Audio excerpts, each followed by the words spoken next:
안녕하세요. 사람디자인 연구소 온라인 평생교육학교 김지연 교수입니다. 공중보건학 일종 기생충 질환에 대한 파트를 좀 해보도록 하겠습니다.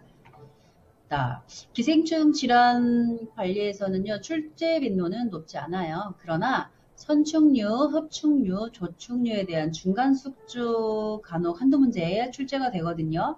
그렇기 때문에 한번 보도록 할 건데요. 자, 한번 펜을 만들어 보도록 하겠습니다. 자, 선충류는요, 소화기, 그 다음에 근육, 혈액 등의 기생을 합니다. 네, 그래서 회충을 본다고 하면 회충의 기생 부위는 소장은 어느 곳이에요? 네, 음식물을 섭취를 해서 얘를 흡수를 하고 어떠한 여기를 소화 흡수를 주는 곳이죠. 예, 일단 여기는 선충류는 오염된 음식물을 경구 침입이라면 오염된 음식을 먹어서 안에서 그 선충류들을 이제 이렇게 정착하게 되는데요.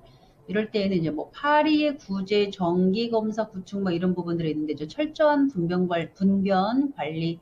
예, 지금은 회충 뭐 워낙에 워낙에 이제는 이렇게 약들도 좋은 약품들이 나오지만 저희 때 이제 회충 검사할 때 상당히 힘들게 검사를 했던 기억들이 있습니다. 지금은 약 하나 이렇게 먹게 되면은 주기적으로 먹게 되면 그런 회충에 대한 고민들은 좀 없을 수 있겠는데 그랬었습니다. 소장의 회충 그리고 오염된 음식물을 경구 침입이다. 경구는 뭐예요? 입을 통해서 침입을 했다라는 거죠. 네. 그 다음에 구충 12장충은 뭐냐면요. 이제 소장의 상부의 공장이라고 하는 곳에서 서식을 하게 되는데요.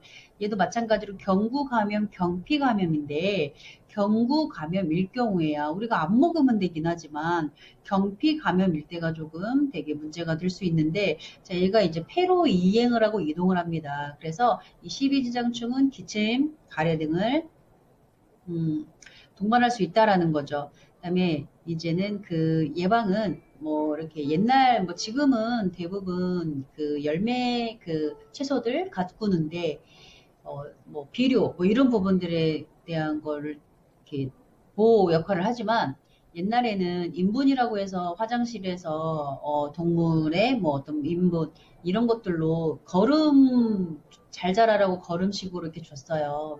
그러다 보니까 이럴 때에는 일단 채소밭이나 이럴 때 그 구충에 의해서 좀 노출이 너무나 가능했던 이런 시대였다라는 거.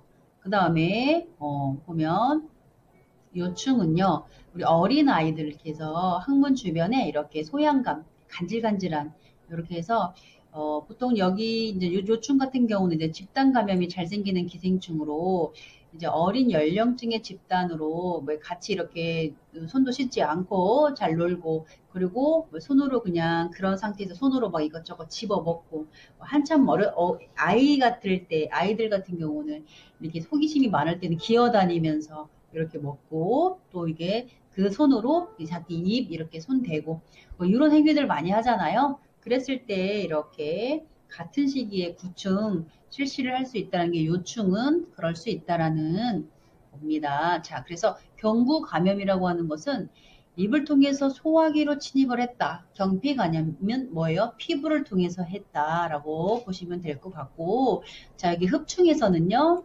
여기는 중간 숙주, 암기 이런 부분들 가능할 것 같아요. 자, 숙주의 간, 폐 등의 기관에 흡착해서 기생을 하는데요. 자, 그 간디스머라고 해서 간의 담도, 간 흡충은 간에 서식을 하는 거예요. 일 중간 숙주는 외우렁이, 그 다음에 이 중간 숙주는 참붕어, 잉어, 그래서 우리 붕어, 잉어 있잖아요. 이렇게 해서 간에 서식을 할 수 있다. 간 디스토마. 그 다음에 폐흡충 폐디스토마는요, 이제 다슬기나 가재, 조금 구별이 되죠. 간은 우렁이, 붕어, 잉어, 이렇게. 그러면 이제는 폐흡충은 폐디스토마는요, 사람 포유류 폐에 충낭을 만들어 기생을 합니다. 네, 그렇기 때문에 일중간 숙주는 다슬기, 얘네들이 가재하고 개가 다슬기를 먹습니다. 그러면 이 중간 숙주가 되는 거죠. 자, 이렇게 해서 보시면 될 것 같고요. 자, 여기 조축류라고 하는 것은 주로 숙주 소화기관에 기생합니다. 주로. 그러면 숙주의 소화기관이면은 숙주라고 하는 게 뭘까요? 우리 그 경이로운 소문에서 이렇게 뭔가 이렇게 사람 몸속에 들어가서 거기서 이렇게 그 사람들을 어떻게 통제하고 이렇게 하잖아요. 그것처럼 바이러스가 침입을 하게 되면은 숙주라고 하는 것은 그 바이러스가 활동할 수 있게끔 만들어진 환경을 말하는 거예요. 그럼 거기에서 뭐 숙주가 이렇게 옮겨 다녔잖아요. 바이러스가 이 사람한테서 이 사람한테. 그래서 숙주, 이숙주, 저숙주 이렇게 옮겨 다니면서 그래서 그 조축류는 소화기관에 기생을 한다라고 보시면 되는데, 자, 중간숙주 소예요. 자, 딴 거 필요 없고요. 소고기, 묵국, 그러면 무구조충입니다. 소에서 중간숙주가 돼서 옮겨지는, 그러니까 뭐 설사, 구토 뭐 이렇게. 자, 그 다음에 돼지는 그러면은 유구조충. 돼지어유, 돼지어유.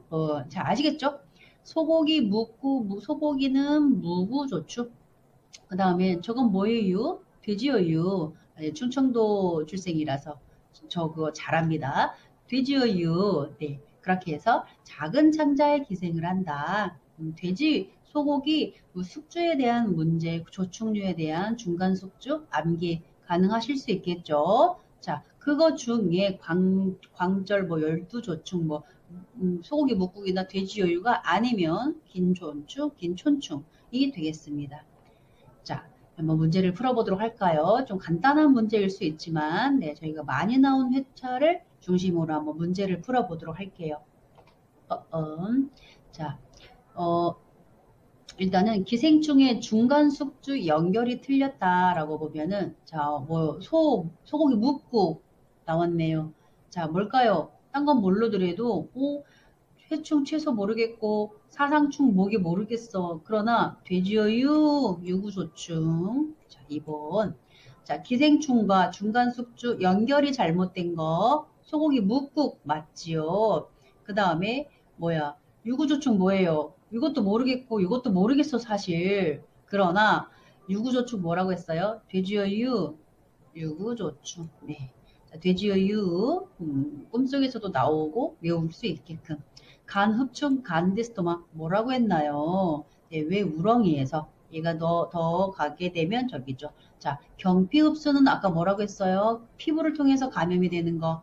그 다음에 이거는 뭐예요? 섭취, 오염된 물을 섭취를, 그러니까 경구 감염인 거죠. 먹어서 입을 통해서.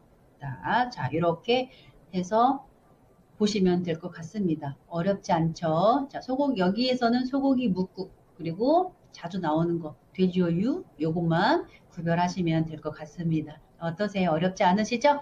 네. 자, 쫄기포 친구들, 쫄지 마시고, 포기하지 마시고, 자, 이것으로 마치겠습니다.